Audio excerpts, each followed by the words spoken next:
APS DC মহোদয়ের কাছে নিয়ে গেছে। ডিসি মহোদয় মার্ক করে দিচ্ছে হচ্ছে বাগেরহাটের জেলারের কাছে। বাগেরহাটের জেলার কাছে মার্ক করে দিলে ওই এপিএস তখনই বাগেরহাটের 3 জনকে ফোন দিছে, 3 জন থেকেই বলেছে না এটা হবে না।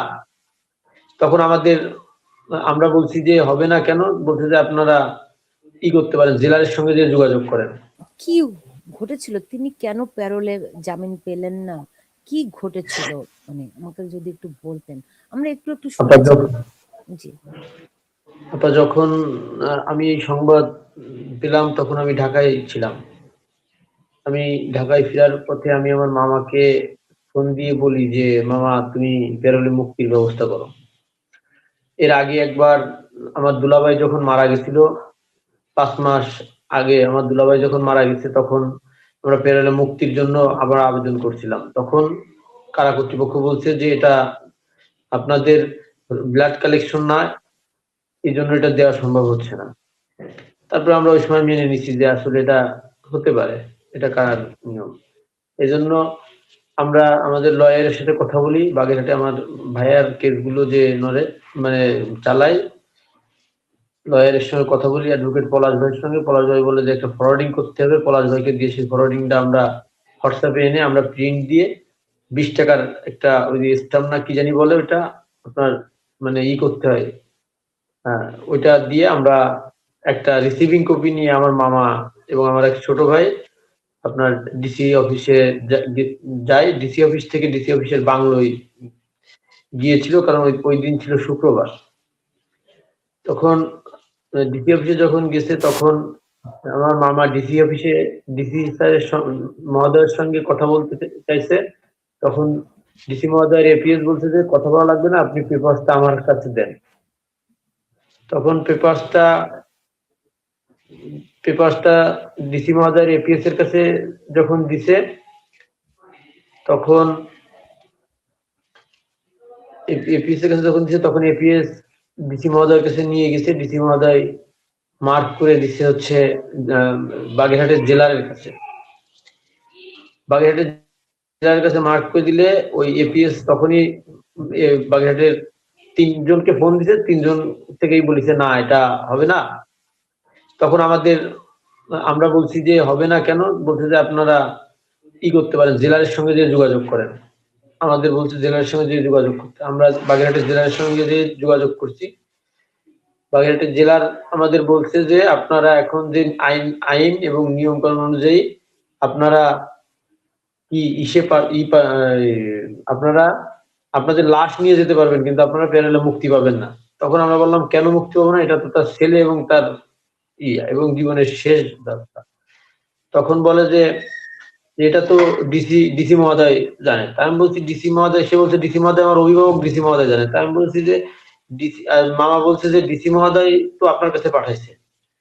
তো বলছে তাহলে আমার কাছে যদি পাঠায় থাকে তাহলে আপনারা একটা অ্যাম্বুলেন্স ভাড়া করেন, অ্যাম্বুলেন্সে করে নিয়ে যাবেন, 4 জন লোক ঢুকবে, আর কোনো হাউকাও করতে পারবেন না, সেই ব্যবস্থাটুকু আমি যদি দান করে দিতে পারি, এর বেশি আমি কিছু পারবো না। তখন মামা জেলা সাহেবকে বলছে যে অন্য কোনো ওয়ে বা অন্য কোনো সুযোগ আছে কিনা। তখন বলছে যে অন্য কোনো সুযোগ এগুলো চিন্তা করার সময় নাই, এখন হচ্ছে রাজনৈতিক পরিস্থিতি খারাপ, আপনারা লাশ নিয়ে যশোরে যান, এর বেশি আমি কিছুই করতে পারবো না। বলছে অন্য কোনো ভাবে কোনো কিছু করলে কি এটা সম্ভব? তা বলছে না, এটা কোনোভাবেই সম্ভব না।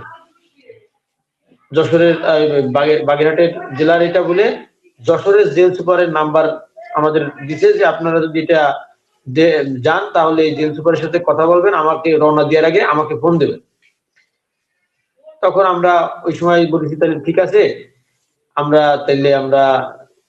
এখন সিদ্ধান্ত নিচ্ছি না, আমরা তাহলে বাসায় যাই।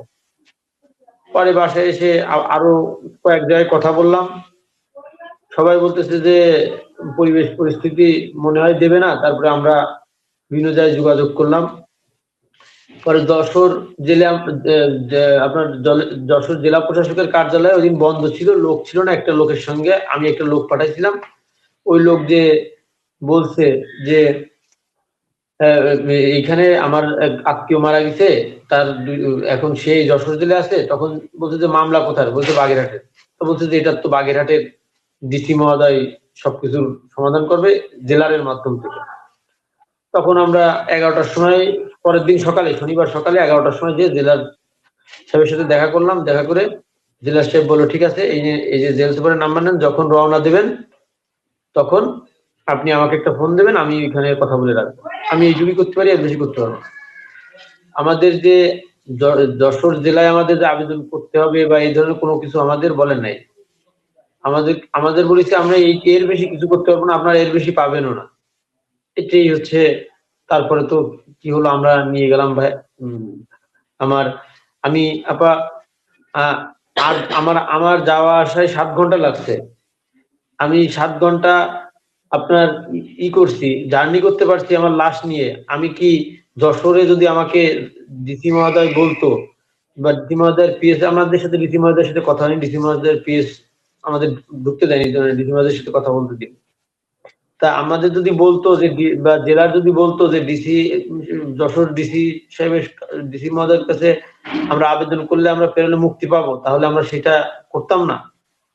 আমরা যেহেতু 6-7 ঘন্টা নিয়ে আমরা 2টা লাশ নিয়ে আমরা জার্নি করতে পারছি, তাহলে এটা আমাদের কাছে এখন হচ্ছে দায় এড়ানোর জন্য এরা বিভিন্ন প্রকার মানে বলতেছে যে না আমরা বলছি এখন এটা সাধারণ মানুষের কাছে একটা প্রশ্ন ছেড়ে দিলাম যে আসলে আমাদের যদি আপনার বলতো যে যশোর জেলে কি করবে, মানে এখানে বিষয় হচ্ছে কেউ কোনো দায়িত্ব নেয়নি এখানে। কারণ হচ্ছে সে ছাত্রলীগ করতো, ছাত্রলীগ করাটাই তার জীবনে সবচেয়ে অপরাধ ছিল। আর এই দেশে জন্মগ্রহণ করাই ছিল তার মনে হয় পাপ। এই যে দেখা, এই যে মানবিক অবক্ষয়, আমার ভাইকে তার ছেলের কোলে তুলতে পারে নাই, এবং তার ছেলে তার ছেলেকে সে শেষ পর্যন্ত কিন্তু কোলে নেয় নাই। আবার সে বলছে যে আমার ছেলেকে আমি জীবিত থাকা অবস্থায় কোলে নিতে পারলাম না, তাহলে আমি মৃত্যুর পরে আমি কোলে নিয়ে কি করব। শুধু ছেলের মাথায় হাত বুলায় দিচ্ছে। এই পর্যন্ত হয়েছে। তা আপা, মানে আমাদের প্রতি যে অবিচার হয়েছে, এই অবিচার আল্লাহর কাছে ছেড়ে দিলাম। আল্লাহ সবকিছুর বিচার করবে। তাদেরও সন্তান যে আছে, তাদের প্রতি যে অবিচার করা হয়েছে, আমাদের প্রতি, আমাদের পরিবারের প্রতি যে অবিচার করা হয়েছে, সবকিছুর বিচার আল্লাহর কাছে ছেড়ে দিলাম। আমাদের তো আল্লাহ ছাড়া এখন আর কেউ নাই।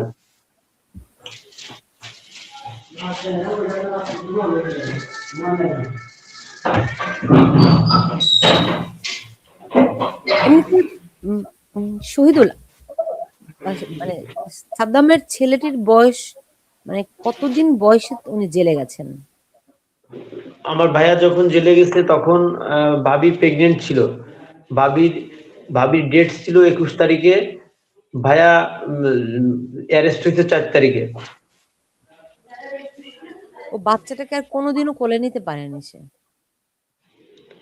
বাচ্চাটাকে কোলে নিতে পারে নাই। কোলে নেওয়ার জন্য অনেক আকুতি মিনতি করছে। একটা চিঠি ভাইয়ার ভাইরাল হয়েছে, আপনি দেখছেন কিনা আপা, যে মায়ের দিকে খেয়াল রাখিস, আমার দুঃখ একটাই, আমার ছেলেটাকে আমি কোলে নিতে পারলাম না। এটা ভাইয়ার লাস্ট চিঠি ছিল। যে কেসে ভাইয়াকে এই সোনাইশ দেখাচ্ছে, সেই কেসের দিন ভাইয়া ছিল ইন্ডিয়ায় তার চিকিৎসার জন্য, অ্যাপোলো হসপিটালে চিকিৎসার জন্য সে ইন্ডিয়ায় গেছিল। সেই পেপার সহ দেওয়ার পরেও আমার ভাইয়াকে এইভাবে আটকে রাখছে। তারপরে যখন দেখতেছে আটকে রাখতে পারতেছে না, তখন 7 দিনের মধ্যে কোনো মামলা নাই, জামিনের কাগজ পৌঁছে দেওয়ার 7 দিনের মধ্যে কোনো মামলা না দিয়ে, সোনারেশ না দেখে 7 দিন রাখে। 7 দিন পরে আবার নতুন মামলায় সোনারেশ দেখে। এখন আমার ভাইয়া কারাগারে আছে। শহীদুল, এমনিতে ধরেন উনি জেলে যাওয়ার পরে যখন তার সন্তান জন্ম হয়েছে জানলেন, তখন কি আপনারা তার ছেলেটিকে দেখাতে নিয়ে গিয়েছিলেন? হ্যাঁ আপা, আমরা দেখাতে নিয়ে গেছি, কিন্তু তাকে তো কখনো দেখাইতে পারি না আপা। ওই ওই জেলখানার যে মানে গ্রিল দেওয়া থাকে, ওই গ্রিলে ফাঁক থেকে যতটুকু দেখতে পারছে ওইটাই, আর কোর্টে দূর থেকে যতটুকু দেখছে। কোলে নেওয়ার জন্য অনেক চেষ্টা করছিলাম, অনেক মানে পুলিশের অনেক রিকোয়েস্ট করছি, সে নিজেও রিকোয়েস্ট করছে, পুলিশের হাত পা ধরা যে ছেলেটাকে কোলে নেওয়ার জন্য অনেক চেষ্টা করছে, কিন্তু পারে নাই। উনি কতবার ওনার জামিন হয়েছিল? আমি শুনেছি যে ওনার বেশ কয়েকটা জামিন হয় আবার জেলখানায় নিয়ে যায়। জি আপা, ওনার যখন আমার ভাইয়াকে যখন জেলে নেয় তখন আমার ভাইয়া হচ্ছে এখানে এফআইআর ভুক্ত আসামি হচ্ছে 2টা মামলায়, আর আমার ভাইয়ার মামলা এখন 9টা। সবগুলো সোনারের দেখায়, এই 7 বারই সোনারের দেখায় আমার ভাইয়াকে অ্যারেস্ট করছে। তার মধ্যে 5 বার হচ্ছে আমরা জামিন করাইছি, একদম পুরো মামলা সব জামিন হয়েছে, তারপরে আবার সোনারের দেখাইছে। মানে জেল গেট থেকে আবার অ্যারেস্ট করেছে। জেল গেটের বেরও করে না আপা, বের না করে জেলের মধ্যে রাখে আবার নতুন মামলা দিয়ে দেয়। মানে জেল থেকে বের করে দিয়ে আবার ধরে আবার ই করবে তা না, জেলে রাখে আবার নতুন মামলা দিয়ে দেয়।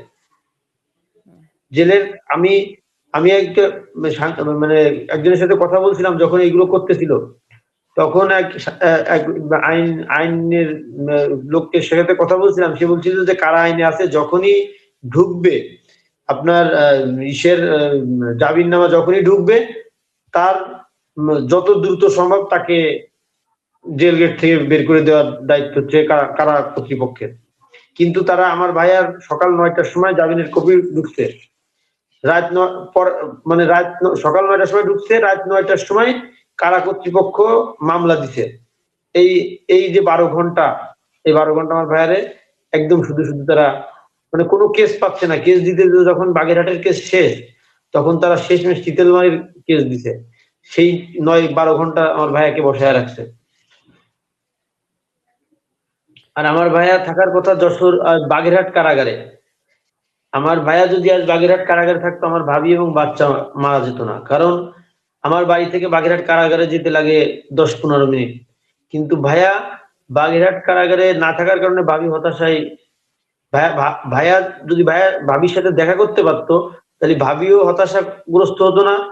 ভাইয়া 2-একটা আশার বাণী শোনাতো, আমার ভাবি তার বাচ্চা নিয়ে মোটামুটি একটা মানে তার ভালোভাবে থাকতে পারতো। আমাদের সাথে এই অবিচারও করছে, আমার ভাইয়ের প্রতি এত অবিচার করছে। আর আমরা যদি কোনো সময় দেখা করতে যেতাম, আমাদের সাথে বিভিন্ন ভাবে আমাদের হ্যারাসমেন্ট, এইভাবে আমাদের সাথে এগুলো মানে প্রতিনিয়ত করে যাচ্ছে আপা। আবার 5 তারিখের পরে আমাদের বাড়ি ঘর, আমাদের ঘেরের মাছ লুট করে নিয়ে গেছে। তারপরেও আমরা মোটামুটি মনোবল হারাইনি। তারপরেও আমার ভাইটার সাথে এইভাবে এখন আমাদের যে ক্ষতি হলো, অপূরণীয় ক্ষতি, এই ক্ষতি তো পোষণ আমার ভাই শুধু একটা কথাই বলছে যে আমার তো সব শেষ, আমার তো আর কিছু থাকলো না।